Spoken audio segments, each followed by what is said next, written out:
एक घना और रहस्यमयी जंगल था जहाँ मूसलाधार बारिश रुकने का नाम ही नहीं ले रही थी, जिसके चारों ओर घना कोहरा छाया हुआ था। ये मैं कहाँ आ गया? यहाँ तो बहुत ही भयानक कोहरा है। तभी सोहन की नजर एक टूटे हुए खंडहर पर पड़ती है। अरे ये तो कोई पुराना खंडहर लगता है। चलो, जब तक बारिश नहीं रुक रही तब तक इस पुराने खंडहर में ही रह लेता हूँ। सोहन खंडहर के अंदर जाता है। जैसे ही उस खंडहर के अंदर पहुँचता है तो वहाँ एक टूटी हुई सुंदर स्त्री की मूर्ति दिखाई देती है। अरे बाप रे, यह तो किसी सुंदर स्त्री की टूटी हुई मूर्ति है। ऐसा लगता है जैसे किसी स्त्री को ही किसी ने जीवित अवस्था में ही पत्थर बना दिया हो। और समय के साथ यह मूर्ति भी देखो कैसे टूट गई है। ओ हो, काश मेरे पास अभी काम का सामान होता तो मैं इस अधूरी मूर्ति को पूरा कर देता। वाह, एकदम अद्भुत लगती है। तभी अचानक मूर्ति के अंदर से आवाज आती है, मैं यही चाहती हूँ, मुझे तुम पूरा करो। केवल तुम ही हो जो मुझे पूरा कर सकते हो। पत्थर की मूर्ति को बोलता देख सोहन चौंक जाता है। हे भगवान, यह मूर्ति भला बोल कैसे सकती है? तुम संसार के सबसे अच्छे मूर्तिकार हो, मुझे पूरा करो, पूरा करो। कुछ देर में यह आवाज पूरे जंगल में गूंजने लगती है और सोहन बेहोश होकर गिर जाता है। अगले ही पल सोहन की आंख खुलती है और वो अपने घर में होता है। अरे बाप रे बाप, कितना भयानक सपना था। ओहो, ये मैं क्या देख रहा था। तभी उसके आगे पिंजरे में रखा तोता बोलता है, लगता है तुम कोई बहुत खास सपना देख रहे थे। तुम सोते हुए बड़बड़ा भी रहे थे। अरे कुछ खास नहीं मिट्ठू, अब क्या कहूँ, बहुत ही डरावना सपना था। मैंने खुद को कोहरे से भरे जंगल में देखा और वहां एक टूटा हुआ खंडहर था और खंडहर में एक सुंदर स्त्री की टूटी हुई मूर्ति थी। और पता है, अचानक से वो मूर्ति मुझसे बात करने लगी। कभी कभी सपनों में सच्चाई भी दिखती है। हो सकता है कि ऐसी कोई मूर्ति और खंडहर वास्तव में मौजूद हो। सोहन मुस्कुराता है और पिंजरा खोल देता है। तोता उड़कर बाहर आता है। अरे मेरे प्यारे मिट्ठू, जब से तुम मेरे जीवन में आए हो ना, आधा अकेलापन तो वैसे ही दूर हो गया। वरना मुझ जैसे गरीब मूर्तिकार को गांव में कोई पूछता भी नहीं। हाँ, लेकिन मेरे आने के बाद तुम्हारा खर्चा भी तो बढ़ गया है ना। मैं देखता हूँ तुम कितनी मेहनत से मूर्तियां बनाते हो, फिर भी तुम्हारी मूर्तियां कोई नहीं खरीदता। बड़ी मुश्किल से घर चलाने लायक पैसा आता है तुम्हारे पास, और उसमें से भी हिस्सा मुझे देना पड़ता है। अरे मुझे इसकी कोई परवाह नहीं है मिट्ठू। मुझे तो आज भी वो दिन याद है जब मैं गरीबी से तंग आकर जंगल चला गया था। सोहन गुस्से में जंगल की ओर जा रहा था। जैसे ही वह जंगल के अंदर बढ़ा, एक भारी आवाज उसके कानों में टकराई। कौन हो तुम? और इतने गुस्से में जंगल के भीतर क्यों बढ़ते जा रहे हो? क्या तुम्हें नहीं पता? यहाँ भयानक जीव रहते हैं जो तुम्हें खा जाएंगे। सोहन ने जैसे ही पीछे देखा, एक वृक्ष के नीचे एक साधु बैठा हुआ उसे घूर रहा था। हाँ, तो बहुत अच्छा होगा साधु महाराज। कम से कम किसी जीव का भला तो होगा। जीते जी तो मैं किसी काम ही नहीं आया। गांव वाले मुझे अनाथ कहकर चढ़ाते हैं, मनहूस कहते हैं कि मेरे आने से ही मेरे माँ बाप चल बसे। मैं किसी काम का नहीं हूँ। लगता है कि तुम अपने जीवन से बहुत परेशान हो। हाँ महाराज, मैं मूर्तिकार हूँ। किसी भी इंसान की हूबहू मूर्ति बना सकता हूँ, फिर भी कोई मेरी कला की कदर ही नहीं करता। मेरी बनाई मूर्तियां कोई नहीं खरीदता। समझ नहीं आता भगवान ने मुझे यह कला क्यों दी है। निराश मत हो पुत्र। अगर भगवान ने तुम्हें ये कला दी है तो इसके पीछे कोई ना कोई कारण अवश्य है। बस अभी तुम्हारे समझने का समय नहीं आया। साधु ने इतना कहा ही था कि सोहन की नजर एक घायल तोते पर पड़ी। तभी सोहन उस तोते के पास जाता है। अरे ये तोता तो घायल है। मेरा जंगल में कोई दोस्त नहीं है। हर बार कोई जानवर मुझ पर हमला कर देता है। कोई तोता मुझसे दोस्ती नहीं करता। तू अब चिंता क्यों करता है? आज से हम दोनों दोस्त हैं। मैं तुझे अपने घर ले जाऊंगा और तेरा इलाज करूंगा। हाँ चलो, तुम्हारे अकेलेपन का एक साथी तो मिल गया, और हो सकता है कि यही साथी आगे चलकर तुम्हारा भाग्य बदल दे। इतना कहकर साधु वहां से रहस्यमय अंदाज में चला जाता है। सोहन और तोता मूर्तियों की बात कर रहे हैं। चलो, पुरानी बातें तो बहुत हो गई। आज तुम्हें मूर्तियां नहीं बेचनी है क्या? देखो देखो, समय कितना हो गया है, सूरज सर पर चरा छाया है। अरे हाँ, तो फिर आओ, बैठो मेरे कंधे पर। और हमेशा की तरह दोनों चलते हैं गांव के बाजार में। कुछ ही देर में तोता सोहन के कंधे पर बैठ जाता है। सोहन मूर्तियां उठाकर बाजार की ओर चल पड़ता है। बाजार पहुंचकर सोहन अपनी मूर्तियां बेचने की कोशिश कर रहा है। आओ आओ, आइए भाइयों, सुंदर सुंदर मूर्तियां ले लो। घोड़े की, राजा की, रानी की, बच्चों के खिलौने के लिए भी ले लो, सुंदर सुंदर मूर्तियां ले लो। मगर कोई भी ग्राहक सोहन की ओर नहीं आता। सोहन सुबह से शाम तक वहीं बैठा रहता है। अब क्या करें मिट्ठू, एक भी मूर्ति बिकी नहीं, और मेरे पास तो इतना धन भी नहीं है कि कुछ खरीद कर घर ले जा सकूं। ओहो, बात तो चिंता की है, और मुझे भी बहुत तेज भूख लगी है। ठीक उसी वक्त गांव का मुखिया आता है। ए सोहन, अरे भैया, तुझे याद है तू कुछ समय पहले मुझसे उधार लेकर गया था और कहा था कि 3 दिन में लौटा देगा। आज 3 साल हो गए हैं, तूने अभी तक उधार ना चुकाया, कब देगा? मुखिया जी देखिए, मैं बहुत जल्दी चुका दूंगा। जब मैंने लिया था बस तब मुझे लगा था कि मेरी मूर्तियां बिक जाएंगी, लेकिन ऐसा नहीं हुआ। अरे नहीं बिकती तो मैं क्या करूं? मेरी बात कान खोल के सुन ले। गांव में शायद ही कोई ऐसा होगा जिससे तूने कर्ज ना लिया हो, और सभी मेरे पास शिकायत लेकर आते हैं। इसीलिए गांव के मुखिया होने के नाते मैं तुझे केवल 3 दिन की मोहलत देता हूं। अगर तूने 3 दिन में मेरा और बाकी सबका कर्जा नहीं चुकाया तो मैं तुझे तेरी झोपड़ी से धक्के मारकर बाहर निकालूंगा। इतना कहकर मुखिया वहां से चला जाता है। सोहन उदास मन से अपनी मूर्तियां समेटता है। देखा मिट्ठू, इस मुखिया ने मेरी मजबूरी को नहीं समझा, उल्टा धमकी देकर चला गया। क्या ऐसा होता है मुखिया? उसे अपने गांव के लोगों की समस्याओं को समझना चाहिए ना। हाँ, वह सब तो सही है सोहन, पर अब तुम खाओगे क्या? मैं तो पेड़ों पर उड़कर कहीं से भी कच्चे पके फल खा सकता हूँ। अरे पर भूख तो मुझे भी बहुत लग रही है मिट्ठू, लेकिन समझ नहीं आ रहा कि धन कहाँ से लाऊं। मेरे पास एक उपाय है, सुनो, क्यों ना तुम किसी साहूकार से थोड़ा कर्ज ले लो। अरे वाह मिट्ठू, वाह वाह, क्या बातें कर रहे हो। मुखिया अभी मुझे कर्ज के लिए ही सुना के गया है, और तुम बोल रहे हो ऊपर से और कर्जा ले लो। गजब बात करते हो। अरे गांव में शायद ही कोई बचा होगा जिससे मैंने उधार ना लिया हो। हाँ, बस एक ही बचा है साहूकार, वो तुम्हें थोड़ा कर्ज तो दे ही सकता है। ओहो ठीक है मिट्ठू, बैठ जा मेरे कंधे पर। ये पापी पेट क्या क्या नहीं करवाता। सोहन और तोता साहूकार की हवेली में खड़े होते हैं। अरे मूर्तिकार मेरे दरवाजे पर क्यों भैया? सब कुछ ठीक तो है ना? प्रणाम साहूकार जी। आप तो जानते हैं कुछ दिनों से मेरी मूर्तियां नहीं बिक रही हैं और मैं धन के अभाव में हूँ। खाने तक के पैसे नहीं हैं साहूकार जी। अरे ये क्यों नहीं कहता कि 3 साल से किसी ने तेरी मूर्तियां नहीं खरीदी? अब सीधे सीधे ये बता, यहाँ किस काम से आया है?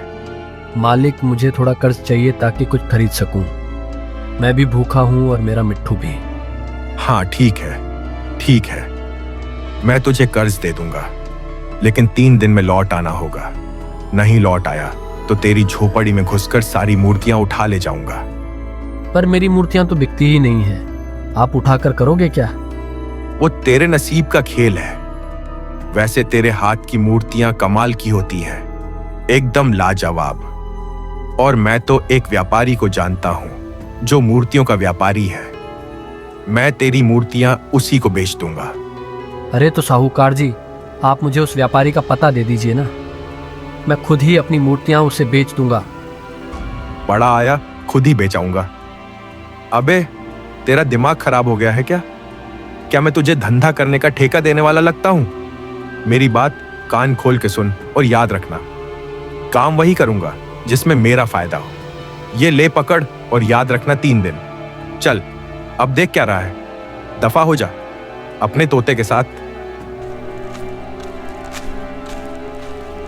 देखा मिट्ठू, इसकी अकड़ देखी। अब वैसे भी साहूकार नहीं अकड़ेगा तो कौन अकड़ देगा? मित्र मजबूरी इंसान से कुछ भी करवा सकती है। अब चलो, भूख लगी है, पहले कुछ पेट पूजा तो कर लें। इसके बाद सोहन बाजार से कुछ आवश्यक सामान खरीदकर घर आता है। वो खाना बनाता है और तोते के साथ भोजन करता है। खाना खाने के बाद थका हुआ सोहन लेट जाता है और कुछ ही देर में गहरी नींद में चला जाता है। अगले ही पल सोहन ने फिर से अपने आप कोहरे से घिरे एक जंगल के खंडहर में खड़ा हुआ पाया। वहाँ वही टूटी हुई स्त्री की मूर्ति थी। मुझे सही कर दो, मैं तुम्हारी मदद कर सकती हूँ, मुझे सही कर दो। सोहन को अचानक चक्कर जैसा महसूस हुआ और वह बेहोश हो गया। कुछ देर बाद जब उसकी आंख खुली तो उसने देखा कि तोता बहुत बेचैन और विचलित था। क्या बात है मिट्ठू, तुम इतने परेशान क्यों हो? अरे मैं जो तुम्हें बताने वाला हूँ वो सुनकर तुम भी परेशान हो जाओगे। अरे बाहर नहीं देखा क्या? कितनी मूसलाधार बारिश हो रही है। हे भगवान, ये तो भयंकर बारिश है। अब क्या होगा मिट्ठू? अरे अब क्या होगा, छोड़ो, अपनी मूर्तियों को संभालो। बारिश का पानी बहुत जल्दी झोपड़ी के अंदर घुस जाएगा, जल्दी करो। जैसे ही तोते ने यह कहा, एक जोरदार पानी की लहर आई और सोहन की सारी मूर्तियां वहां ले गई। सोहन ने उन्हें बचाने की बहुत कोशिश की, मगर बारिश रात भर चलती रही। मगर सुबह होते ही बारिश थम गई थी। अरे मैं तो बर्बाद हो गया मिट्ठू। कितनी मेहनत से मूर्तियां बनाई थीं। सोचा था आज नहीं तो कल, कल नहीं तो परसों कभी तो बिकेंगी, लेकिन अब सारी मूर्तियां पानी में बह गईं। मैं बर्बाद हो गया, बर्बाद। यह सब तो ठीक है सोहन, लेकिन तुम साहूकार का कर्ज कैसे चुकाओगे? उसने तो तुम्हें सिर्फ 3 दिन की मोहलत दी थी और मुखिया ने भी उतना ही समय कहा था। अब क्या करोगे? दोनों यह बात कर ही रहे थे कि तभी गांव का मुखिया और साहूकार वहां आ पहुंचे। ए सोहन, जल्दी से अब मेरा कर्ज चुका, और वह भी जो तूने गांव वालों से लिया है। मैं उनकी तरफ से भी आया हूँ। चल निकाल पैसा। हाँ भैया, और मेरा भी पैसा चाहिए, वो भी निकालो। दया करो, दया करो आप दोनों, मेरी हालत पर दया करो। आपने देखा नहीं रात को कैसी मूसलाधार बारिश हुई। पानी झोपड़ी तक आ गया, सारी मूर्तियां बह गईं पानी में। मैं आपके पैसे लौटाने से मना नहीं कर रहा, लेकिन इस समय मेरे पास सच में कुछ भी नहीं है। दया करो मालिक। कोई दया नहीं, व्यापार में न दया न मोह, सिर्फ पैसों की माया चलती है भैया। सुन ले रे सोहन, मैं तुझे सिर्फ 2 दिन और दे रहा हूं। अगर तूने कर्जा नहीं चुकाया तो तेरी झोपड़ी पर कब्जा कर लूंगा मैं। ऐसे कैसे कब्जा कर लोगे? गांव के और लोगों ने भी कर्ज दिया है, कब्जा मैं करूंगा। कौन किस पर कब्जा करेगा यह तो समय बताएगा। तेरे जैसे मुखिया को सीधा करना आता है मुझे। याद रख, गांव में ऐसा कोई नहीं जिसने मुझसे उधार ना लिया हो। मैं यहां का राजा हूं, राजा। अबे देख क्या रहा है, दफा हो जा यहां से। तेरी झोपड़ी तो गई। अगर 2 दिन में कर्जा नहीं चुकाया तो गांव वालों के सामने तुझे ऐसा पीटूंगा कि सारी उम्र याद रखेगा। साहूकार और मुखिया के जाते ही सोहन सिर पकड़कर बैठ गया। अब क्या होगा मिट्ठू? हाँ, तो अब होगा यह कि साहूकार और मुखिया ये दोनों कुत्ते बिल्ली की तरह भिड़ेंगे। लेकिन अगर 2 दिन में तूने कर्ज नहीं चुकाया ना, तो वह दोनों मिलकर तुझे खत्म कर देंगे। मेरी तो समझ नहीं आ रहा कि मैं करूं तो क्या करूं। उदास मत हो सोहन, इस मसले का भी कोई ना कोई हल तो जरूर होगा। अच्छा बताओ, क्या आज भी तुम सोते में बड़बड़ा रहे थे? फिर से वही सपना आया क्या? हाँ, मैं तुम्हें बताने ही वाला था कि फिर से वही सपना, कोहरे भरा जंगल, वही खंडहर और वही बोलती मूर्ति। हाँ, और वह मूर्ति तुमसे कहती है कि उसे सही कर दो और वह तुम्हारी मदद करेगी, है ना? तो क्यों ना एक काम करें सोहन, उस मूर्ति को ढूंढने के लिए जंगल में चलें। क्या कहते हो? अरे पागल वागल हो गए हो क्या मिट्ठू? फालतू की बातें करते हो। कभी कभी भगवान की मदद ऐसे ही इशारों में मिलती है, हमें बस पहचानने की जरूरत होती है। शायद तुम सही कह रहे हो मिट्ठू, वो सपना साधारण नहीं लगता। चलो आज हम वहीं करें। सोहन और तोता जंगल की गहराइयों में निकल पड़े। कई घंटों की यात्रा के बाद वो दोनों जंगल पहुंचे। सोहन सुनो, वो देखो वहां सामने कोहरा फैला हुआ है। हमें लगता है हम सही दिशा में जा रहे हैं। चलो चलो चलो आगे बढ़ो। वो दोनों आगे बढ़ते गए और कुछ ही देर में सोहन ने विजय स्वर में कहा, अरे मिट्ठू देखो, सामने वहीं टूटा हुआ खंडहर। इसका मतलब मूर्ति भी यहीं होगी। चलो। इतना कहकर सोहन तोते के साथ खंडहर के अंदर चला गया। अंदर जाकर देखा तो वहां कोई मूर्ति नहीं थी। हे मिट्ठू, सपने में तो मुझे यही खंडहर दिखाई देता था। ऐसा ही कोहरा छाया रहता था, लेकिन जिस जगह मैं खड़ा था वहां एक मूर्ति भी होती थी, पर यहां तो कोई मूर्ति नहीं है। हाँ, तो फिर एक काम करो, जिस जगह तुम खड़े हो वहां खुदाई करके देखो। हो सकता है मूर्ति जमीन के नीचे कहीं हो। तभी सोहन को एक कुदाल दिखाई दिया। अगर यहाँ कुदाल है तो इसका मतलब मूर्ति जमीन के अंदर कहीं ना कहीं तो होगी। सही कह रहे हो मिट्ठू, रुक जाओ मैं खोदता हूँ। सोहन ने जमीन खोदना शुरू किया। कुछ देर बाद जमीन के नीचे से एक मूर्ति निकल आई। मिट्ठू, ये वही मूर्ति है जो मुझे सपने में दिखाई दे रही थी। बिल्कुल वही चेहरा। हाँ, अब मुझे लगता है सोहन इसे अपनी झोपड़ी में ही रखना चाहिए। इसे सही करो, यह मूर्ति बहुत सुंदर है। अगर इसे बाजार में बेचा गया तो बहुत अच्छे दाम मिलेंगे। हाँ, तुम सही कह रहे हो। एक बार कोशिश करने में भला क्या जाता है। सोहन मूर्ति को लेकर अपनी झोपड़ी में आ गया। दिन रात वो टूटे हुए हिस्सों को सही करने लगा। ऐसे ही 2 दिन बीत गए। सोहन ने मूर्ति को ऐसा बना दिया जैसे वह पूरी तरह जीवित हो उठी हो। अरे वाह वाह वाह, क्या बात है! तुमने तो इसको बिल्कुल नया बना दिया। अब चलो इसको जल्दी से बाजार में बेच कर आते हैं, क्योंकि शायद तुम भूल रहे हो, साहूकार और मुखिया जी कुछ ही देर में अपना कर्ज मांगने आ जाएंगे। नहीं मिट्ठू, मैं इस मूर्ति को नहीं बेचूंगा। अरे 2 दिन तक मैंने इसे बड़ी मेहनत से तराशा है। न जाने क्यों मुझे इस मूर्ति से प्रेम हो गया है। लेकिन क्यों? अरे मूर्ति से प्रेम? अरे तुम पागल वागल हो क्या? मूर्ख हो क्या? अरे देखो तो सही, कितनी सुंदर मूर्ति बनी है। इसे अच्छे दाम पर बेचो, अपना कर्ज चुकाओ, नहीं तो रहोगे कहाँ, खाओगे कहाँ? हाँ, मैंने सोच लिया। कुछ भी हो, मैं इस मूर्ति को अपने से अलग नहीं करूंगा मिट्ठू। सोहन ने इतना कहा ही था कि रंग बिरंगा प्रकाश फैला और मूर्ति वास्तविक स्त्री में बदल गई। साथ ही तोता भी सुंदर युवक में परिवर्तित हो गया। ये सब क्या है? मैं तुम्हें बताता हूँ। यह जो सुंदर स्त्री खड़ी है, जिसकी मूर्ति तुमने सही की है, वह मेरी बहन है। बहन? जी हाँ, मेरा नाम राहुल है और यह मेरी बहन चंद्रकांता है। हम दोनों विजयपुर राज्य के राजकुमार हैं। हमारे पिता राजा प्रताप हैं। कुछ समय पहले विजयपुर राज्य में एक जादूगर अचानक से घुस आया और वहां तबाही मचा दी। जब पिताजी को पता चला तो वह क्रोधित हो गए। उन्होंने हमें जादूगर के पीछे भेज दिया। हम दोनों भाई बहनों ने जादूगर को तलाशना शुरू किया।